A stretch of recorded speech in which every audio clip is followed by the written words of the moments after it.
Nosotros hemos apostado a una educación que se parece más bien a una instrucción y a una instrucción que se agota en la memoria, en la cantidad impresionante de información. Me parece que un cambio central para la educación en México es que el sistema educativo fuera un semillero de preguntas, cuando hoy está siendo un costal de respuestas. Es decir, la escuela está bien cuando los muchachos responden a exámenes estandarizados en los que se pregunta quién fue el presidente de la República después de fulano de tal, etc., en vez de pensar qué significado tiene la división de poderes en un país, compararlo con otros países, etc., y generar con temas acotados una capacidad de aprendizaje, un desarrollo de estructuras cognitivas, una curiosidad, como dice el profesor Olac Fuentes Molinar, la producción de aprendices, de personas interesadas en aprender. A mí me parece que esta reforma fue la primera que hizo el presidente de la República y que tuvo un pésimo diagnóstico. Concibió que la única causa de los males educativos del país y por ende la única solución era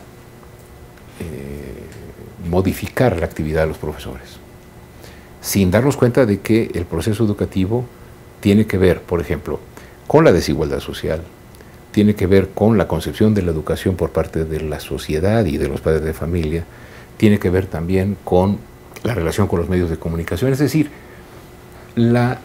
a mi juicio, la llamada así reforma educativa, lo que dijo es, ante un sistema educativo sumamente rebasado y maltratado, por lo menos por medio siglo de uso político, más que de uso pedagógico, y en una situación de enorme desigualdad, lo que dijo es, hay que hacerles más exámenes a los profesores. Obviamente, quien diga que el profesor no es un actor central del proceso educativo, se equivocaría. Pero también se equivoca aquel que dice que la única solución es capacitar a los profesores para que pasen exámenes y con ello tener certificaciones de que los profesores son buenos. Junto con ello, una reforma educativa tiene, por ejemplo, que hacerse cargo que tenemos una pavorosa desigualdad social y que esa desigualdad social es paralela a la desigualdad educativa. México le ofrece la peor educación en términos de condiciones de infraestructura y de preparación de profesores y de condiciones, digamos, para el aprendizaje a los que más la necesitan. Si recordamos, la reforma fue hecha, digamos, por el Congreso y las clases medias y las clases empresariales que dijeron, esos barbajanes no pueden ser profesores, hay que cambiarlos, es decir, ponerles corbata o ponerles gomina en el pelo, pero no se hicieron cargo de la complejidad del asunto. Y entonces ofendieron al magisterio. Estamos ante un magisterio ofendido, lastimado, porque se generó una imagen de que el profesor y la profesora son unos flojos, que avientan piedras, que toman casetas, que heredan plazas, que las venden. Es decir, espantoso. Es decir, se construyó la imagen del demonio y se dijo, y ahora va a haber una especie de purgatorio en el que, digamos, el INEE, el Instituto Nacional de Evaluación de la Educación, va a determinar los idóneos y los no idóneos, y luego la SEP centralmente va a pagar a los que vayan y a los que no vayan. Digamos, es punitiva esta reforma, en términos más bien laborales y administrativos que educativos. ¿Y cuál puede ser el trasfondo de este tipo de reforma que se llama educativa y que creo yo que está encaminada hacia allá, pero que aún no lo es? Sobre todo porque no ha tocado el currículo. Los planes de estudio están siendo pues los mismos. Al menos no conozco grandes modificaciones en términos de los programas de estudio. a favor del aprendizaje profundo y en vez de la extensión del contenido. Creo que no ha ocurrido. Creo que para que ocurra también tiene que, digamos, liberarse a las escuelas para que puedan hacer propuestas. Pero bueno, a eso me refiero, ¿no? A mí me parece que la reforma educativa, así llamada por esta administración, fue la primera, después de la laboral, que hizo, digamos, en conjunto hicieron Calderón y Peña Nieto. Y es curioso, hay un vínculo entre la reforma laboral que precariza las condiciones de trabajo con la llamada reforma educativa, que tiene todo un costado laboral, ¿no? Ahora entras con un examen y si en 2 años no, te pierdes el empleo. Si a la evaluación no sales bien, entonces te ponemos a estudiar, y si 3 veces no, te corremos, no te corremos, sino te pasamos a ser conserje, barbaridades, ¿no? Yo creo que la reforma educativa surge porque hace 15 años, más o menos, empezamos a tener información a través del examen de PISA, a través de las evaluaciones de enlace, de escala, etcétera, de que algo pasaba en el sistema educativo que no aprendíamos. Los mexicanos no aprendíamos bien. Entonces, a nadie le parecía innecesaria una reforma educativa. Incluso, digamos, yo considero que la reforma educativa tuvo un componente de legitimación del régimen, porque se asoció con la detención de la profesora Elbester Gordillo.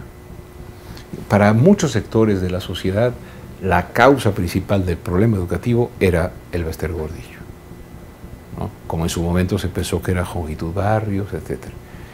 Y no, digamos, no quiere decir que la profesora Elbester Gordillo no, si es culpable de algo, no se le, se le juzgue con debido proceso. A mí me parece que sí, hasta donde yo tengo información, usó buena parte del aparato sindical en funciones más bien políticas y de apoyo a los distintos regímenes, ¿no? Pero bueno, la reforma educativa fue aplaudida, salvo la resistencia de Guerrero, Oaxaca, Michoacán, en parte del DF.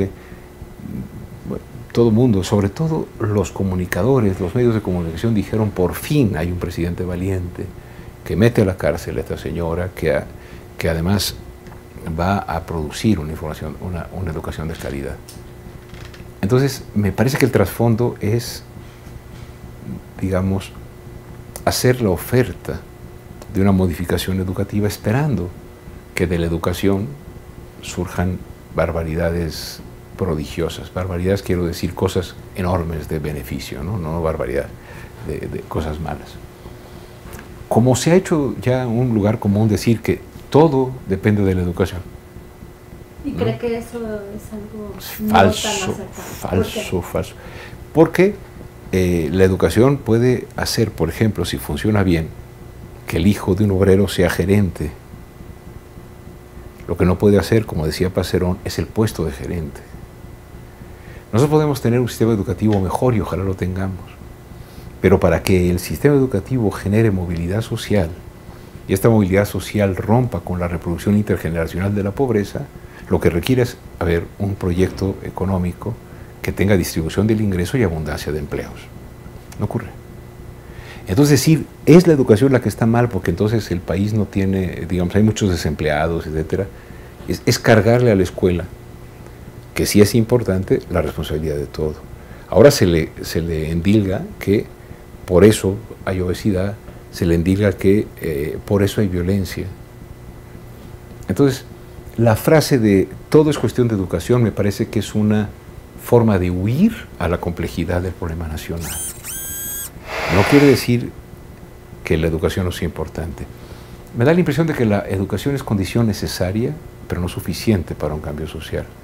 Tenemos que mejorar la educación, pero no podemos esperar que la educación produzca empleos. No podemos esperar que la educación produzca modificaciones en la distribución del ingreso o regímenes fiscales progresivos, ¿no? Que no sean regresivos, o sea que pague menos el que gana menos, pague más el que gana más. No podemos esperar que la educación per se resuelva el problema de la impunidad y de la corrupción. Todos esos problemas que he mencionado, un proyecto de desarrollo extraordinariamente avaro de talento. No le interesa tener talento, le interesa tener salarios bajos, un sistema también de desarrollo en el cual el conocimiento avanzado no es fuerza productiva, una verdadera barbaridad en términos de corrupción e impunidad. La educación no puede cambiar todo, pero sin educación no cambia nada.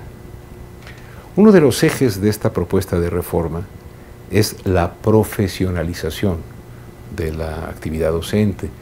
Y esto pasa incluso porque hay una ley del Servicio Nacional de Profesional Docente.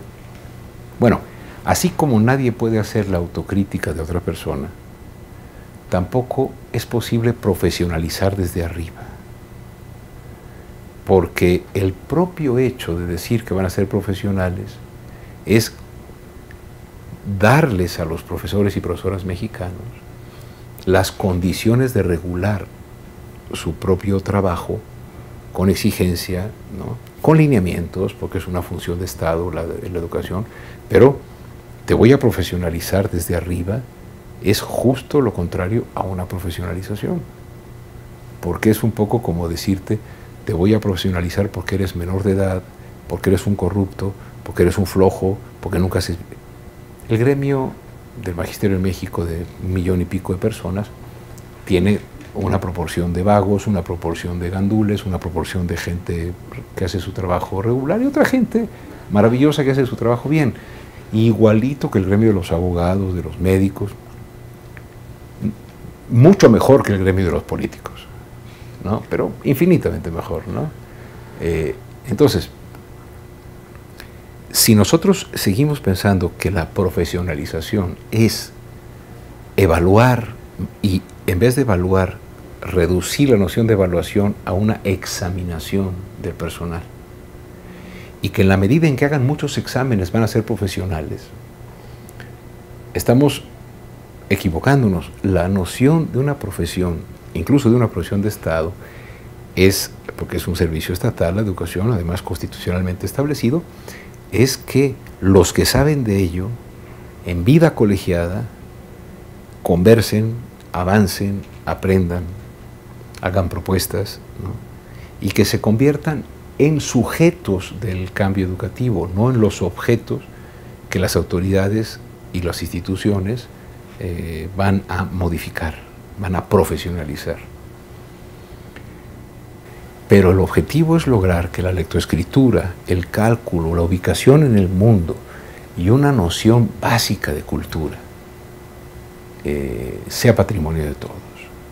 El día que este país genere en cada egresado de secundaria o de prepa a un lector de novelas o alguien que sepa participar de la reflexión profunda que puede producir un ensayo o una película, yo creo que en ese momento tendremos un mejor sistema educativo y por lo tanto, quizá lo que más falta le hace al país, mejores ciudadanos que le partan la cara a estas grandes lacras que tienen muchos años con nosotros, que son impunidad, corrupción y desigualdad.